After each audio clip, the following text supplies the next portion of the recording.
Yo, what's up, guys? Welcome back to the Grip and Rip podcast. I've been enjoying doing this, man. This has been phenomenal for me. Hope it's been helping you guys, or just entertaining at that. I've had a chance to have some great exchange with people both online and in person, and it's given me a chance just to share what I believe in.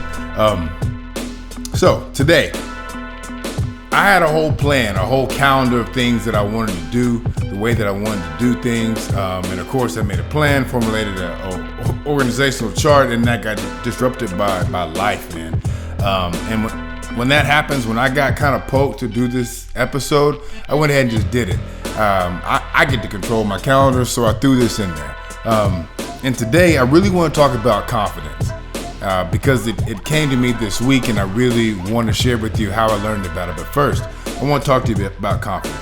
Confidence is one of those like high vibration type of energies, one of those high vibration emotions that you can really feel. I mean, there's a lot out there, but when people say you have an aura or something, whether it's good or bad, it's one of these high vibration emotions, and confidence is one of those. And for me, I never really had a problem with confidence. I never had low self-esteem or wondering about my own confidence level. It was always good. And really, it didn't come from me thinking I was better than everyone else or that I just was born to be better. It was in my preparation. Like for me, preparing myself for what I was going to do was huge. Like practicing in music and football, getting great practice and understanding what I was going to do, getting my body ready to go. Those things really made it a big deal. And today in sun riding, like riding my bike and spending time on two wheels and seat time are essential to give me confidence when I go out there to perform. So for me, confidence was never a thing, but for some people it is. And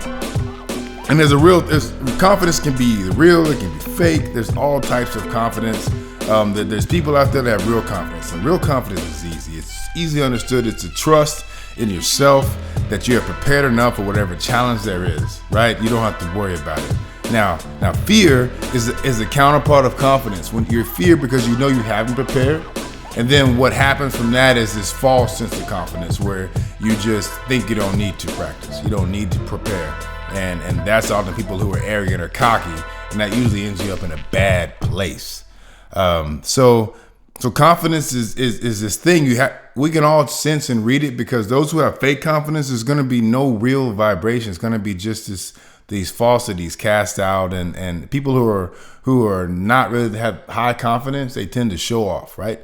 They tend to floss. They tend to show you everything they got. They tend to show you their house and their cars and their rings and their watches and their shoes and how well they're doing, because they want to let you be intimidated or impressed by what they own, their possessions, which really is false confidence, right? So just because someone has something doesn't mean they have confidence, and usually those who have confidence, they're not going to see it. You may see it every once in a while. Of course, you're going to notice it, but it doesn't mean they're going to put it in your face. And that's the difference in individuals who are actually confident and those who have false confidence. So I say all that to say that this week I learned more about confidence than I had known myself, because I got to see it in my son. If you don't know, my kids have been racing motocross, and it's been a cool experience for me because it's different than when I do. A lot of times I spend my time on two wheels, on concrete, dirt, not able to do it, but they do it, man. They've been racing motocross. They have a really, really good time. And I knew it was helping them be better riders. I knew it was helping them better understand their bikes and feel good on two wheels, but I didn't know what it was really doing for them.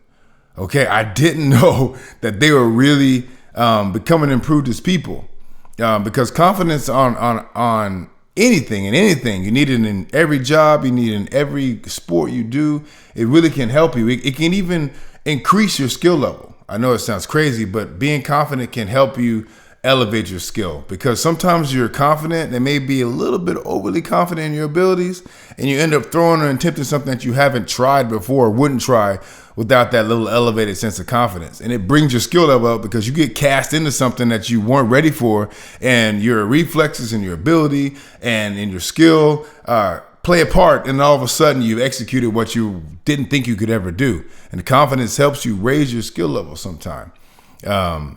So I say all that to give you about what I learned about, okay? This week, Zion was cast into something that I didn't know he could handle.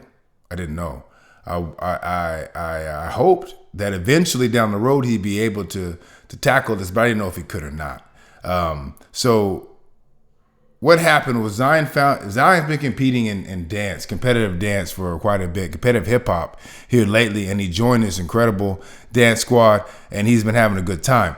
But he found himself in a room for their intensive, and intensives are basically like if you play football or anything else, it's like a camp, like a boot camp, where you go and you work on your skills, work on your fundamentals to get better for the next season, right? So he was there at their intensives, and he found himself in a room where he didn't feel comfortable. Not that it was too hard. In fact, he felt that it was too easy. He felt that he wasn't able to be challenged. He wasn't getting any better, and he knew he was going to spend an entire week here, and I wasn't going to improve, right? So he went through the class, and then he got in the car, and he told me, hey, I really didn't feel like that was a good place for me.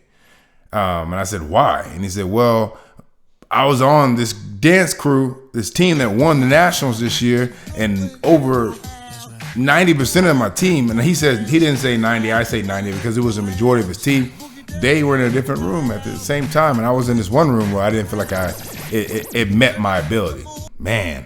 So he told me that. We went back in, we had a discussion, we talked to some people about it, and they tried to convince us that he was in the right spot because of X, Y, and Z. So we didn't agree, and we went back the next day after discussing with Zion a little bit about what was going on, and we got there, and he said, look, if they don't move me out of this room by a certain time today, I'm out. I don't want to come back here for this. We're like, all right, man, we'd never make our kids do anything. So much so as that Zion and I were at the line at a race and behind the gate, and they just say, hey, I don't want to race today. Then we pack it up, go back up to the pit. I'm not really stressing it because I want them to enjoy their time because they got plenty of their time in their life to stress and have anxiety. Right now, it's really not it. And so we went to class. He was there. And he didn't really get what he wanted to. He reluctantly went into the class that he was in before. He did what he was supposed to do. And then he came out and asked, can I please go into the group with the rest of my teammates? They let him go because we had been in there kind of pounding him a little bit, letting him know that we weren't really happy. And look, I'm formidable. I can be an abrasive individual. I can bring it. But my wife is also as equally as dominant. So you have two people that can be aggressive when it comes to our children. Now we're sitting there trying to let them know he weren't really happy. And so we did that. And he came out and asked, and he got to go in the class. I'm not saying what we said had anything to do with it. I'm saying he had everything to do with it because he did what they asked him to. And then now he was asking for an opportunity to prove himself in the other room that he could be there as well. He went in there, dialed it in, knocked it out, killed it. Now, I'm proud of Zion, not because he achieved and went to a bigger and better class. I don't care about achievements. I don't care about trophies and accolades because he has a whole room and box full of trophies that we can't even hang up. And we don't really plan on doing it. We don't care about that as a family. We care more about experiencing it, enjoying your experience, and being fulfilled by your chance to express yourself. And he told me, in this other class, I don't feel good because when I'm riding my motorcycle, I feel free. When I'm playing football, I feel free and I can express myself. And here, I felt like I was in a jail. I said, okay, I understand. And in retrospect, I feel like Zion gained this confidence. Yeah, he got older, and yeah, he got more mature and more developed. But I think that honestly, motocross and racing his bike and having almost 200 gate drops gave him the confidence because he's out there on these national tracks, these big national tracks that the big bikes roll on. He's by himself when he's going around the track. I'm not there with him. I'm hoping and praying that he's fine. And he's out there literally with his life in his hand the whole time. And riding motorcycles give you confidence because it promotes your bravery and it gives you a chance to tackle things and challenges you would. Riding a motorcycle makes you more alert. It increases your reflexes. It makes you more mindful, more presence of mind. It does all those things. I promise. It does those things. And so I didn't realize that.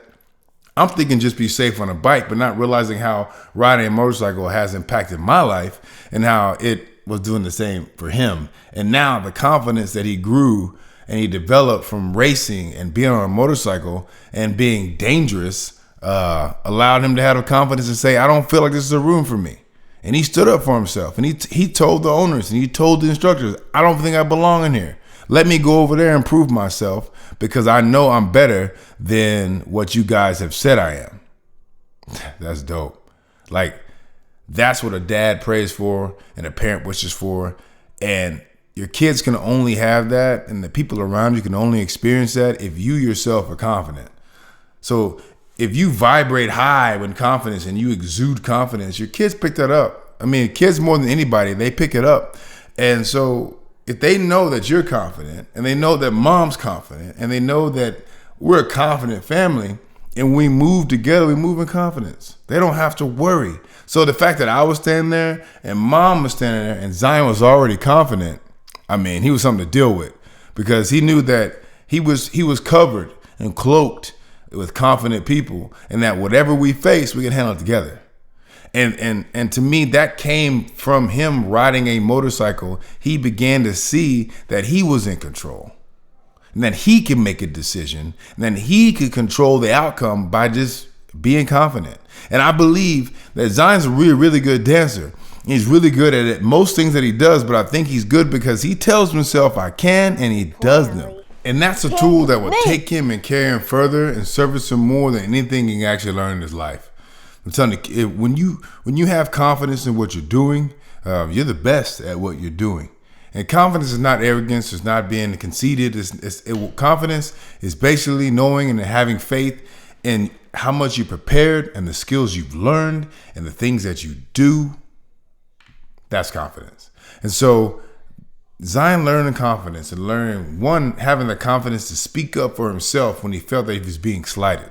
That's what I'm most proud of. When he decided that I'm not going to stand for this anymore, I love that conviction. Don't have false sense of confidence. Make sure that your confidence is real. And if a 7-year-old kid can have faith in it, his ability, what he's learned, if he can believe in himself enough to do it, then so can you.